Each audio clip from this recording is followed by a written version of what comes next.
Guys, we're going to read a little bit more into our book, Chocolate Fever, which was written by Robert Kimmel Smith. It's about a little boy whose name is Henry Mudge, and he loves chocolate. And he went to the school nurse because he started to have little chocolate freckles on his arm, little brown freckles. And then they began to pop and get bigger, so they brought him to the hospital where Dr. Fargo had said that he had never seen anything quite like this boy. So we're going to pick up, it's at chapter 6, Catch That Boy. There was more excitement than Henry had ever seen. All kinds of doctors were examining him now, poking and prodding as if he were not a boy but a pincushion. And Dr. Fargo was bounding about the room talking about chocolate fever, a new disease, making medical history and things like that. Henry was tired and afraid. He wanted to be left alone. He wanted all the doctors to go away. He wanted to be home.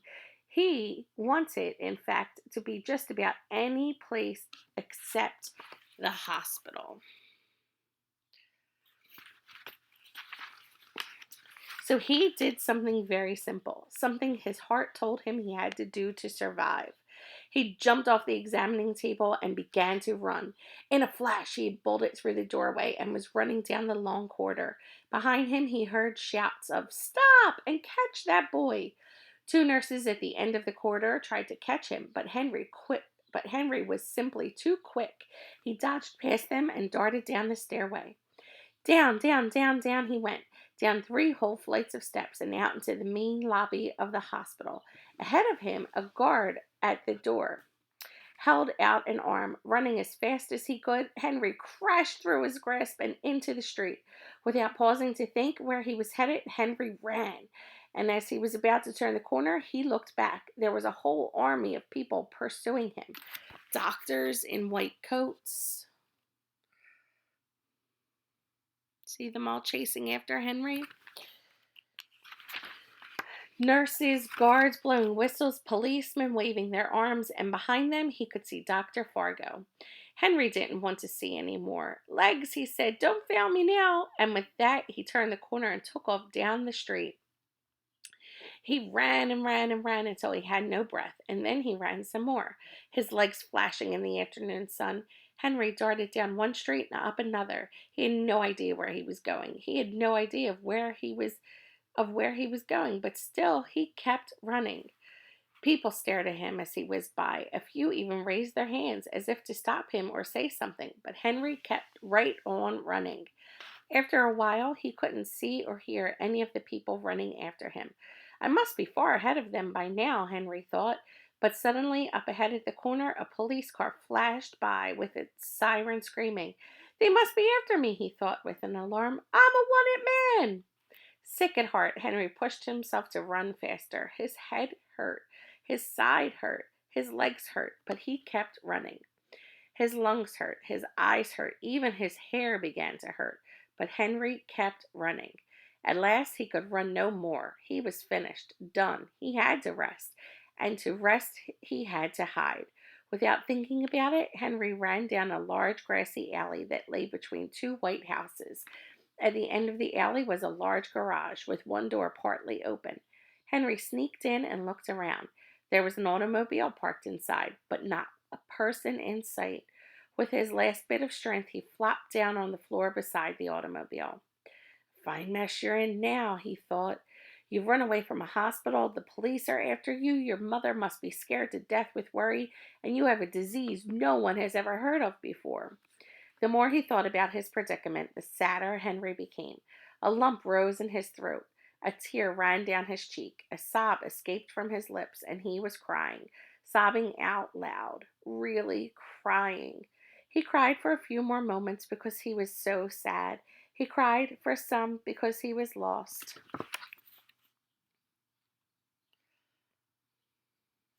Oh, sorry.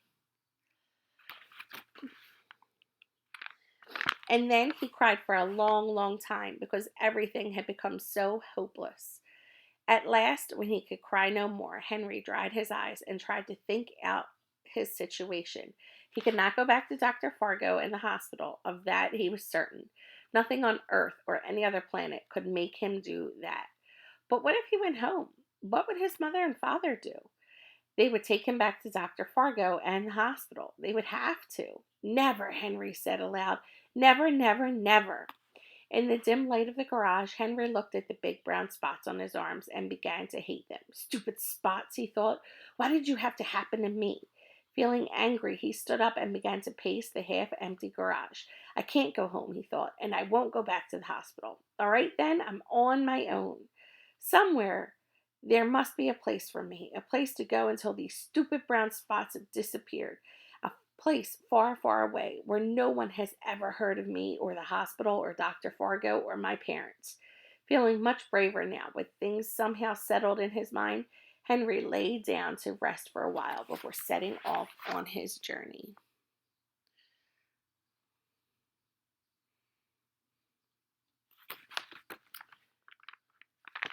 Chapter 7. In the Schoolyard. It was almost 2 hours later now, and the sun was somewhat lower in the sky. Henry looked cautiously out of the garage, saw no one, and started on his way.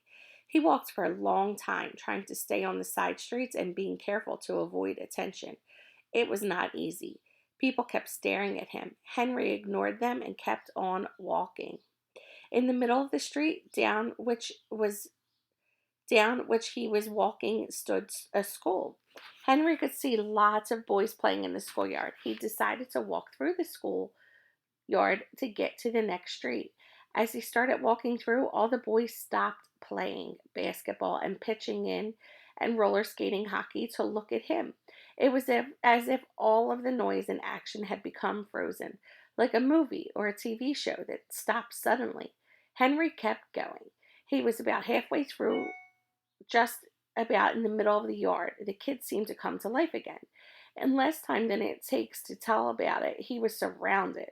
Henry looked around him. All the boys stared back. They had formed a tight circle around him. Henry didn't like it.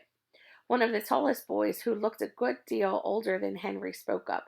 Boy, are you ugly, he said. Yeah, said another boy in the crowd. Really ugly.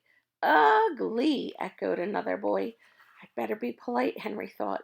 Excuse me, he said in a quiet voice. Could I get through, please? The boys didn't move.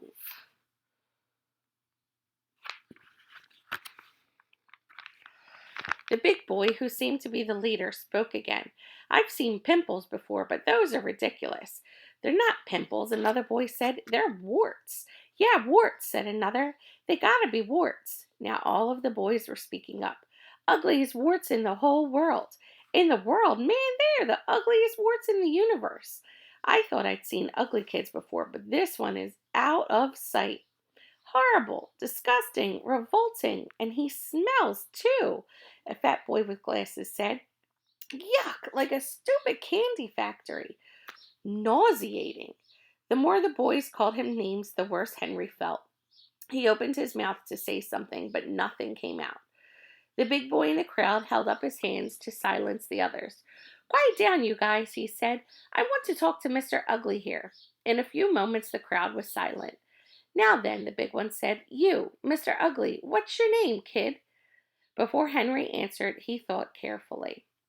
He was ashamed of himself and the way he looked. He was even more ashamed of the gang around him. How dare they act so mean? He hadn't harmed them, and now he could certainly use a friend, and they clearly marked him as an enemy. Henry got angry, but he kept his anger firmly under control. My name is none of your business, he said. It's no concern of yours. The gang hooted and shouted at Henry's reply. A few even whistled. Don't be fresh, kid, the big boy said. We don't like fresh kids here. A few of the larger boys edged closer to Henry, closing the ring around him tighter. Let me hit him, Frankie, a voice said.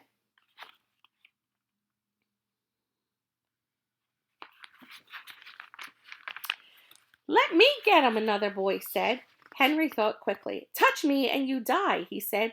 I have a rare and mysterious disease. Whoever touches me will catch it and die a horrible death. The gang stopped closing in on Henry.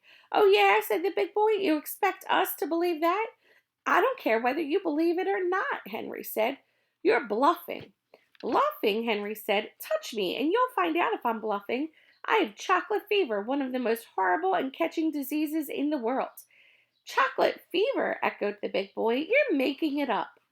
Henry could see that he had the crowd on the run. Chocolate fever is the worst disease ever discovered on earth, he said. You know what happens if you get chocolate fever? Your whole head swells up. Your mouth gets dry. You break out in big chocolate spots like me. Look at the big crowd that's around Henry. That's got to be kind of scary. Move my finger.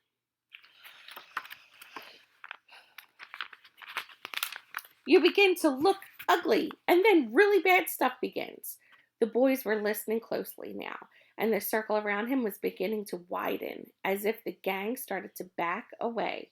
He's making it up, fellas, the big boy said. Don't listen to him. But the boys were listening, all right, and believing every word. Henry began to walk toward the boys. As he did, they made way for him slowly. A path opened and giving him room to get by. I don't want you to die, Henry said as he passed through the ring of boys, so you'd just better let me be on my way. None of the boys tried to stop him. Even Big Boy, as Henry passed close by, made no moves to touch him. Just as Henry neared the outer ring of boys, he heard one of them exclaim, Hey, I know who he is. I heard it on the radio when I came home from school. There's a kid who ran away from a hospital this morning, and the police are looking for him. His name is Henry Green. Big Boy called out as Henry kept walking. Is that you, kid? Are you Henry Green? Henry Green, Henry called back over his shoulder. Never heard of him. Just the same, as soon as he was clear of the schoolyard, Henry broke into a run and didn't stop until he left the gang far, far behind him. All right, boys and girls, that's it for today. Check back tomorrow for the next phase of our book. Bye.